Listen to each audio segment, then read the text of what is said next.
والحمد لله ولا إله إلا الله سبحان الله والحمد لله ولا إله إلا الله.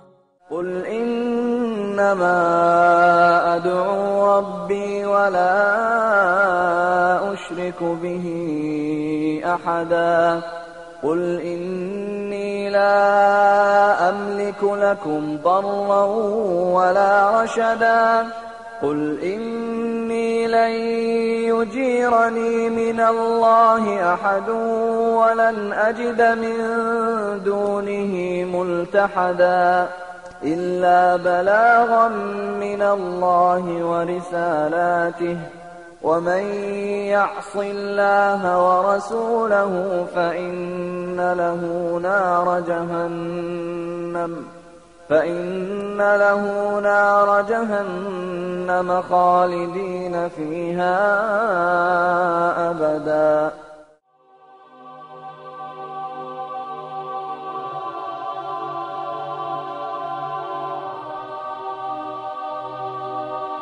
See, when a person says, how can good people go to hell? My first question is, who defines what's good?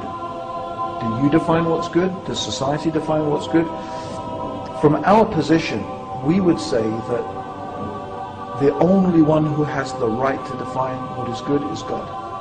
In fact, the very essence of what makes something good or evil is the fact that this notion of good and evil itself is anchored in a transcendental concept, something meaning it's something beyond ourselves, right? And so that is very, very important, the concept of good and evil. So the first thing I talk about is, well, who defines God, right? It can't just be, who defines good? Good can't just be defined by society or by you or me. So when a person said, why do good people go to hell? I'd say, well, who said that's a good person? Who decides what's good? Who decides what makes a person good? The other way to think about it is that truly good people don't go to hell. And truly good people, as far as God has defined it, as far as the Creator has defined it, good has a foundation. And that foundation starts with that person's relationship and recognition and obedience and submission to God. Sometimes people find this a hard concept to get their heads around. So what I try to do is explain this concept in a way that's a little bit familiar to us. And of course, in no way do I want to compare God to any created thing. I'm just trying to give the concept some framework through which we can understand.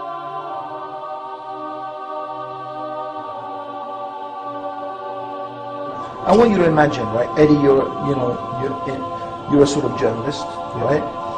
And the Dean Show, you have the Dean Show. You decide one day, you hear about this guy he's a really good guy. He gives lots of charity. He's kind to kids. He's good looking, like me, and like you, and all the, I don't know, whatever, right? Whatever you think, this guy is a great guy. Yeah. But this guy keeps on saying bad things about his parents. Don't talk about my parents. He just says bad things. So you being a journalist, you say, I want to find out, who are these parents? They must be awful people, right? So you track them down and you interview them. And you find out that they're the sweetest, nicest, kindest people. They gave everything to their son. Everything to educate him. They lived in poverty so that he could, whatever you think, but they gave everything. They never did anything bad to him, right? Now what do you think of this guy? He's a creep. Yeah. And you know what? The fact is that all the good that he did just looks like nothing. It's starting to go out the window. Yeah, because you say, I can't ever think of a person who would treat his parents like that as being good. It doesn't matter what he does for the whole of humanity. But if he can't treat his parents properly, how can we look at him as good? Because there are some things that are so bad, so good that you do. And that's how we should look at a person who denies God, who abuses God, who considers something in the creation to be equal with God, this is so insulting and so abusive and so denying the reality of God. And in reality, God has more right to be loved, more right to be worshipped, more right to be respected than even your own parents. I mean, God gave you your parents, right? So this really emphasizes the point that you can do something that is so bad that it outweighs all the good you can do. And that is what shirk, or making partners, or making equals, denying God, denying God's prophets, denying His religion, turning away from God. In the eyes of God, it is so bad that whatever you do outweighs the evil of making partners with God, of denying God, outweighs whatever good you can do.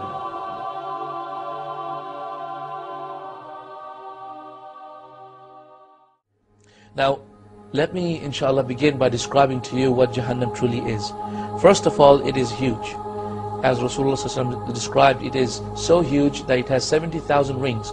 On each ring is a rope, and on each rope is 70,000 angels, as a way of describing to us how huge Jahannam really is, and how great they are, the angels are to actually pull, and how great Jahannam really is for it to require so many angels to actually pull it.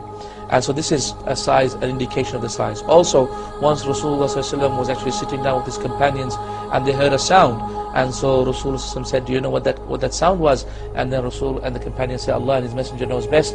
At that point, Rasulullah ﷺ said, "That was a stone that was thrown, pelting down from the top of Jahannam into the bottom of Jahannam, and only today, after 70 years, it has reached the bottom." So you can just imagine how deep and how vast and how wide and vast Jahannam truly is.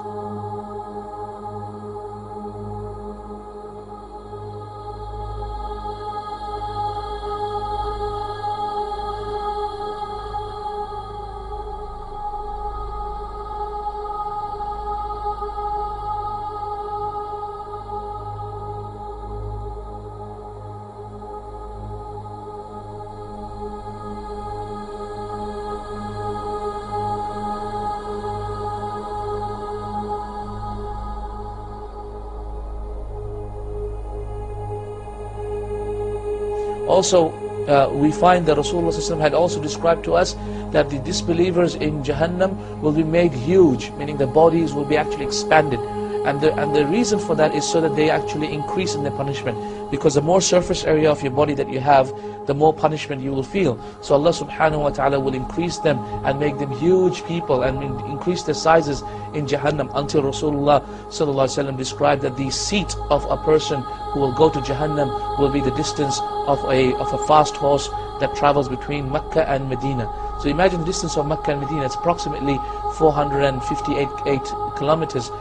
This is the distance that will be the seat of a person in Jahannam. Also, Rasulullah described the size of the shoulders of a person who will go to Jahannam, from one shoulder to the other shoulder, and he said that the distance is the travel of a fast horse for 3 days travel.